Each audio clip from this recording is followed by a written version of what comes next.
গণ অধিকার পরিষদের সাধারণ সম্পাদক জনাব মোহাম্মদ রাশেদ খান তিনি বাংলাদেশ জাতীয়তাবাদী দলে যোগ দিচ্ছেন এবং বাংলাদেশ জাতীয়তাবাদী দল সিদ্ধান্ত নিয়েছে যে ঝিনাইদহ 4 আসন, যেটা ঝিনাইদহ সদর এবং কালীগঞ্জ থানা নিয়ে, এই আসনে মোহাম্মদ রাশেদ খানকে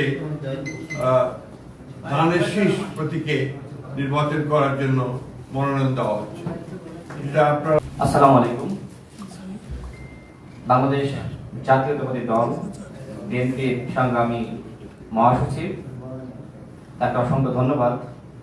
আমি মোহাম্মদ রাশেদ খান 2018 সালের কোটা সংস্কার আন্দোলন থেকে আপনাদের সাথেই ছিলাম।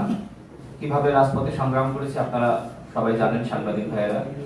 বিশেষ করে জুলাই গণঅভ্যুত্থানের সময় আমার পাশে বিএনপির স্থায়ী কমিটির সদস্য জনাব সালাউদ্দিন আহমেদ এবং আমি রাশেদ খান, গণ অধিকার পরিষদের সভাপতি নুরুল হক নূর, আমরা তিনজন একসাথে এই আন্দোলন সংগ্রাম সমন্বয় করার কাজ করার সুযোগ হয়েছে এবং আমাদের সংগ্রামী মহাসচিব যে সময় তিনি গ্রেপ্তার হন, বিএনপির সংগ্রামী মহাসচিব আমাদের সালাউদ্দিন আহমেদ ভাই, তিনি ইন্ডিয়া থাকলেও এই আন্দোলনকে যেভাবে সমন্বয় করেছেন এবং আমার ভূমিকা সম্পর্কে আসলে আমি বলতে চাই না, সালাউদ্দিন আহমেদ ভাই তিনি জানেন, তিনি বলবেন। আমি এতটুকু বলতে চাই, বাংলাদেশ জাতীয়তাবাদী দল গণমানুষের অধিকার প্রতিষ্ঠায় লড়াই সংগ্রাম করছে এবং শহীদ প্রেসিডেন্ট জিয়াউর রহমান, যাকে আমি নিজের আদর্শ হিসেবে মনে করি, বর্তমানে বিএনপি নেতৃত্ব দিচ্ছে জনাব তারেক রহমান, তিনি আমাকে অত্যন্ত স্নেহ করেন, ভালোবাসেন।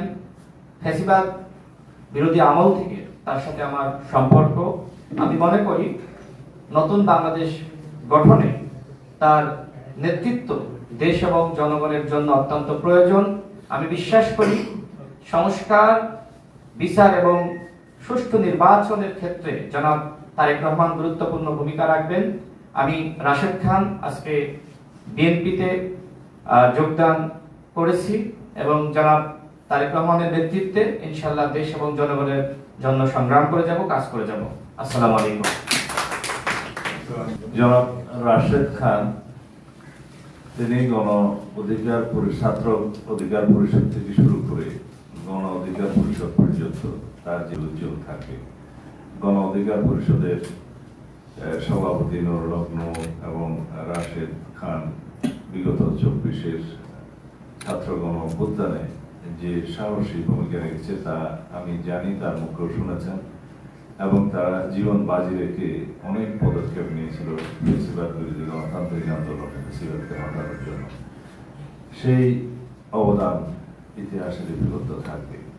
আমরা চাই বর্তমান নতুন প্রজন্মের এরকম আরো অনেক সাবেক ছাত্রনেতা যারা এখনো বয়সে তরুণ, তারা জাতি বিনির্মাণে সঠিকভাবে পদক্ষেপ নিতে পারুক এবং সেই জন্য তাদেরকে জাতীয় সংসদ থেকে শুরু করে সমাজের, রাষ্ট্রের বিভিন্ন স্তরে তারা প্রতিষ্ঠিত হোক, সেটা আমাদের কামনা। আমরা আগেও বলেছি অনেকবার, আগামীর বাংলাদেশ হবে মেধাভিত্তিক, জ্ঞান নির্ভর, প্রযুক্তি নির্ভর বাংলাদেশ এবং সেই ক্ষেত্রে